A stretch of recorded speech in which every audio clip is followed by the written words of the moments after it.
Yep. We do have Mr. Singhvi. Mr. Luna, we'll come back to you. Mr. Singhvi, we appreciate you joining us here, sir, on CNBC TV 18. We're dealing with breaking news, sir, and we appreciate your patience. Thanks very much for joining us. We now have the official Tata response, Mr. Singhvi, and I would like to ask you a couple of questions, sir. It says in this response that the Tata Sons board gives its chairman complete autonomy to manage opportunities and challenges. However, the tenure of the former chairman was marked by repeated departures from the culture and ethos of the group. You seem to have suggested something to this effect in your tweets this morning as well, Mr. Singhvi. Can you explain to us what is this repeated departure from the culture and ethos of the group that the Tatas are talking of?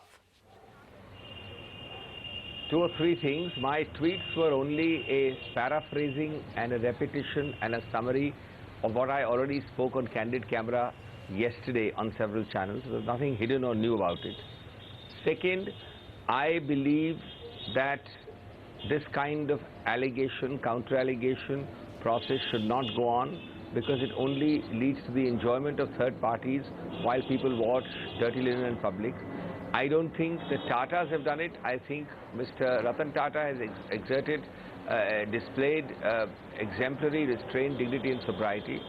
But obviously, if you constantly say malicious things about me, Newton's law applies, and there is to every action an equal and opposite reaction. Having said that, as far as this phrase you are concerned with is concerned, as I said, if you go into everything, then there'll be all kinds of things. For example, let me tell you, a lot of allegations are made, Shirin, as if Mr. Mistry arrived yesterday or a few months ago or only in 2012. Is it being forgotten completely that he is a director, a very important role in Tata Sons from 2006? I repeat, 2006. For 6 years before he became chairman, he was steeped in Tata decision making, and he was also a director of several Tata companies which are held by Tata Sons, not only Tata Sons. So a lot of the decisions he is today criticizing vehemently were taken with his complete 100% consent, collaboration, constructive participation. So it's not fair that, you know, we exercise restraint and somebody goes and tells you that things which happened when I was there as chairman and before were all wrong, just because I'm now removed. Mr. Singhvi, lastly, Shirin. Yes, sir. Sorry, go on, yes. No, I just want to pick up on another point that the statement talks of. It says it's unfortunate that Mr. Mistry had overwhelmingly lost the confidence of the members of the board of directors for a combination of several factors. The directors of the Tata Sons board had repeatedly raised queries and concerns on certain business issues, and trustees of the Tata Trust were increasingly getting concerned with the growing trust deficit with Mr. Mistry, but these were not being addressed. Mr. Singhvi, we've had some comments coming in suggesting that if this were indeed the case, that questions were raised, queries were raised, which remain unaddressed by Cyrus Mistry, then why was, for instance, a show cause notice not issued to him by the Tata Sons board seeking a response? See, first of all, this is not how corporate governance is done. This is not an employer-employee relationship where I issue a show cause, have an inquiry on your charges and then dismiss you. Secondly, it's a complete misnomer and misunderstanding and miscomprehension to suggest that a unanimous or a overwhelming majority decision by the board to remove its chairman only from chairmanship while continuing to be shareholder and director requires any notice. I've never heard of this unless the articles so require, and the articles don't. Thirdly, I mean, this is common. You know, you would require Steve Jobs to be removed as chairman to get notices. You'd require the heads of all the international companies which remove chairman immediately at a drop of a hat to require notices. That's not the way it works. But on this issue, Shirin, you know, don't forget one vital thing. I've already made the point that he was a director from 2006 and a director with a very high position in decision making. But don't forget, it's the first time that a non-chairman, non-head of the Tata Trust, first time in the over 150-year history of Tatas, was becoming a chairman. Otherwise, the same person who headed the trust headed Tata Sons. Now, therefore, it was incumbent and obligatory on a person like Mr. Mistry, who for the first time became a non-Tata Trust head, being the head of Tata Sons, to have exercised even more than normal caution and care to keep the link between the trusts and the Tata Sons. That's vital, because Tata Sons is controlled by the trusts, and the trusts have to be constantly kept in the loop. Now that's one of the angles which would, and I'm not going to details, I'm not giving an answer, rebuttal point by point. But clearly, if in decision making of Tata Sons, you ex post facto merely inform the trust, or as has been the practice all along, a lot of Tata Sons trustees have themselves been not only involved in decision making but have been directors or holding decision making posts in several Tata companies. If they are altogether sought to be excluded, marginalized, then there is a feeling of a trust deficit. And lastly, Shirin, you are forgetting, not you I mean, but the people are being made to forget, that this constant nitpicking on Ratan Tata, these are 9 wise men and women, 6 or 7 out of 9 of those are not puppets of Mr. Ratan Tata, they are not dummies, they have lost confidence in their chairman. You are forgetting a collectivity, and that collectivity is entitled to lose confidence in you. Mr. Singhvi, I'm sorry to interrupt you. Just on that issue, sir, 3 of the board members that we're talking about and you just alluded to were appointed as recently as August. So is that really sufficient time for them to have been able to get a sense of the non-performance of Cyrus Mistry? That's a non-point, Shirin. It's irrelevant when a board member is appointed. The fact is that nobody is suggesting that the board members of Tata Sons are anything less than eminent, well-known figures in industry and widely and deeply respected. Appointed yesterday, day before, or August hardly makes a difference. There's an open and fair vote. 7 out of 9 believe that, I mean, there's nothing drastic done. He's only been asked to step down as chairman. And mind you, prior to the meeting, he's requested to amicably step down. But he doesn't, then there's no other way except to vote. So you are what happens if your board loses confidence in you? So you are confirming that he was asked to step down? It's not something to be celebrated. You are confirming, sir, that he was asked to step down before the board meeting and he refused to do so? Oh yes. Mr. Singhvi, I wanted to get your legal opinion now on what the position will be as far as Cyrus Mistry, who continues to be chairman of several Tata Group companies, in fact about 10 or so Tata Group companies. What will now be the legal process if he were to be replaced? No, first of all, I am not going to be opining on issues which don't arise today, nor am I going to speculate on hypotheses. It's a well-structured group. There is Tata Trusts at the apex. There is Tata Sons owned by Tata Trusts over 66–70%. And then there are several group companies which are icons in their own rights. Now each has a board. Ultimately this will be decided in accordance with the articles of the relevant company you are talking about. The articles may or may not have a procedure. It will then be decided by the board according to the articles. And finally, it will be decided by the general body of that company according to the Articles of Association. Okay. But why should we be anticipating and speculating on these things? Sure. Mr. Singhvi, you said that an opportunity was given for an honourable exit, so to speak, to Cyrus Mistry, but he declined. Was there any efforts made to arrive at some sort of a mediation between Ratan Tata, the board, and Cyrus Mistry ahead of that crucial board meeting, sir? Was there any effort to try and get all sides together and discuss what the way forward could have been till that board meeting took place? Shirin, before I answer your question, I must clarify one thing which I didn't want to do normally, but I must say that a lot of misimpression is created in the press about the sterling governance now and the rotten governance earlier. I have just got 2 figures which are available in the public domain. Anybody can see them. In the 3 years from 13 to 16, the increase of revenues is about 18% per annum. In the 3 years prior to 2013, the increase is, the increase in the 3 years prior is 18%. In the 3 years of Mr. Mistry's time, it is 8%, my mistake. So 8 to 18. This is of the top 10 Tata companies. The same thing is on absolute total revenues, which has been a huge increase earlier. Secondly, I don't think you should look on this as a mediation, as you put it. It's not between 2 private individuals. These are large companies, many of them listed companies. There's no question of mediating companies.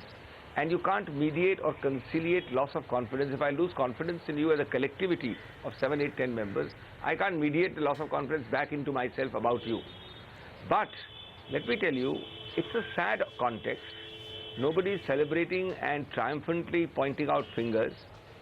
He is still a valuable member of the board. He's very much a director. Statesmanship can diffuse a lot of things. There's no question of settlement on issues like chairman, but statesmanship diffuses rather than, exaggerates or accelerates. And ultimately, if you just try to be over-aggressive, then of course, courts are the only method of trying to solve the unsolvable. Mr. Singhvi, purely on the issue of commercial issues, one would assume the stock market is a good judge of commercial matters. Over the last 2 days, or rather the last 10 minutes of yesterday when Mr. Mistry's letter became public, and today, most of the Tata Group stocks have lost about 10%. The repeated statements we get from fund managers and investors is that Mr. Mistry was actually getting rid of unviable and commercially destructive assets, and that was good for the Tata Group of companies, and several of them, notably Indian Hotels, the stock has gone down on fears that now that very good exercise will stop.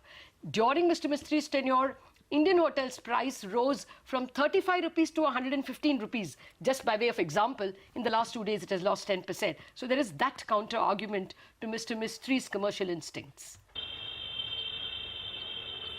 On your very long question, let me give you a series of small answers.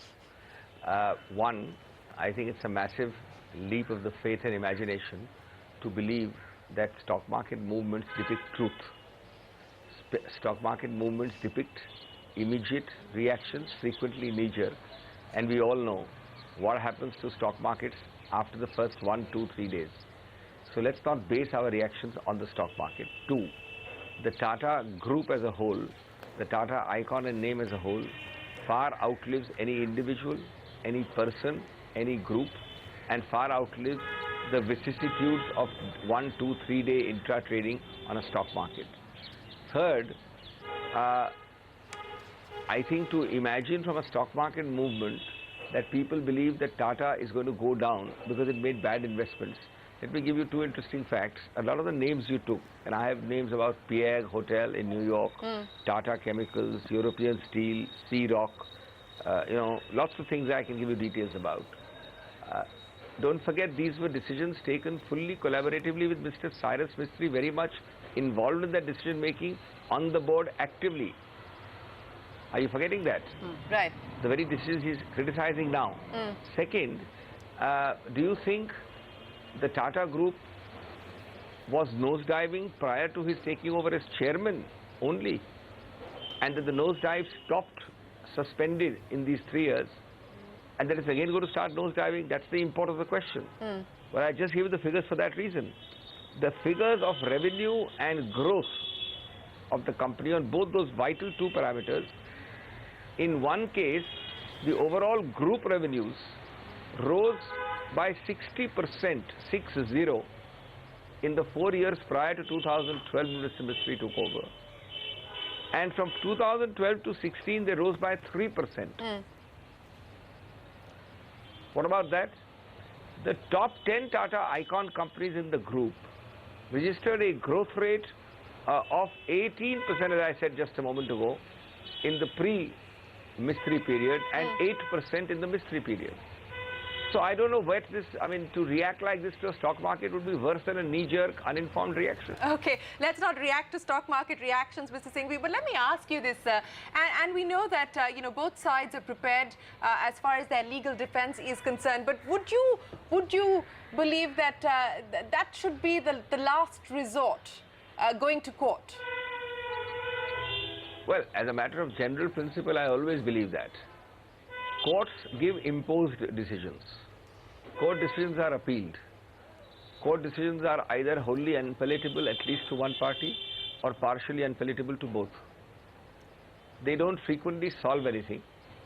And after exhausting the egos, you actually come back to a more harmonious kind of a settlement. So in a principle, it's always better not to go into court. But on the other hand, if statesmanship is overwhelmed by ego, If restraint is outweighed by impulse, then I guess courts are the only people. So who can let me ask resolve you, the Mr. Singhvi, unresolvable by an imposed decision. Is there room for reconciliation? Is there room for statesmanship outside of the courtroom to actually try and sort this matter out? What is your instinct telling you, sir, at this point in time? I've already told you that statesmanship certainly is available, because everybody, including Mr. Mistry, are respected figures in industry. They are not people who are mere, flies on the wall. Mr. Tata is one of the most respected icons. The directors, individually, 9 of them, are very, very respected people. But if by settlement and mediation and conciliation you mean a kind of a give and take about company posts or corporate posts, that's not the way corporate works. That's not the way law works in corporate law. Yeah. But don't forget, he's still a director. Yes. I mean, you're not talking about some person who's an employee of an employee of an employee. No, sir. Mr. Singhvi, but So do you think... where is the lack of scope for statesmanship? Mr. Singhvi, you spoke of, restraint prevailing over impulse. Do you think that line has already been crossed because of this public, the letter of Mr. Mistry being made public? Therefore, do you think that legal is the only cause, or is rapprochement still possible? I think that a decision by a collectivity having been taken, number one, and that decision not having been followed by any initiative to badmouth or defame anyone as far as the Tata group is concerned, I think making in the public domain confidential letters written by Mr. Mistry to Tata Sons directors is certainly an attempt to escalate. Certainly, a lot of the things said yesterday and partly today could have been avoided. I don't see the Tatas in any manner crossing the restraint line yet. But on the other hand, the Tatas are not, God, that you will keep attacking them and they will not react. By Tata, I don't mean Tata, Mr. Ratan Tata, I mean the directors of Tata Sons. So would you say that the benign response... therefore, I think, it could have been avoided and can still be avoided. Escalation can be and should be avoided. So would you say that this kind of de-escalating response from the Tatas today is perhaps one step towards probably, de-escalating the situation itself? Do you think now that there is a very good chance there will be a rapprochement and it may not evolve into a legal battle? Well, all I can say is that the Tata Sons, the Tata Trust and the directors did not initiate what was written to the press day before yesterday and yesterday. They have not talked to the press, they have not written anything. A clarification is only a response, it's a defense mechanism. It's not in any manner in escalation. I am sure if those who are escalating or initiating hold their peace and realize that maturity is far more important, since they continue to be part of a directorship mold, there is no reason for those who are merely responding to respond. Okay. But I can't speak for others because at the moment I think I am speaking only for those who are responding. Just one question here, Shri, from go ahead. Mr. Singhvi, Arun here, and you appeared in quite a few big landmark company law matters. I just wonder, from a company law standpoint, you have iconic cases like Mihir Mafatlal, you have cases like LIC versus Escorts, then closer we had the Reliance Industries demerger. We have several examples.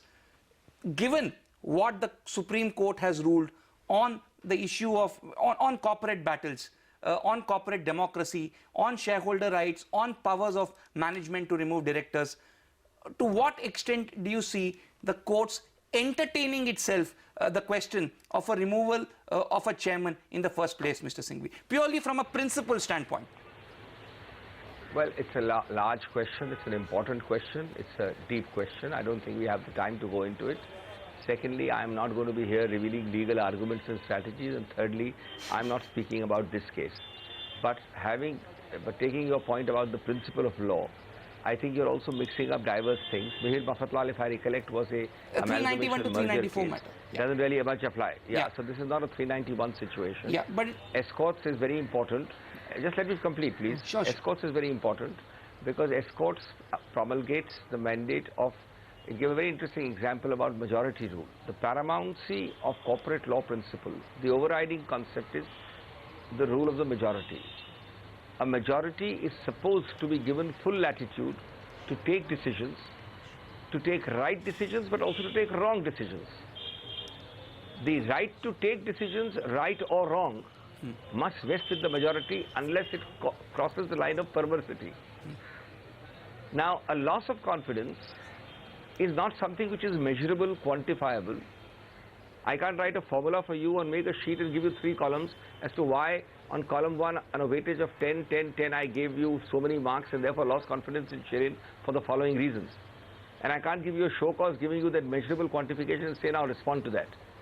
Now that is because by the very inherent nature of majority rule, not reviewed by you, not reviewed by me, not reviewed by the press, and most importantly, that's what the law says, it's not reviewed by judges.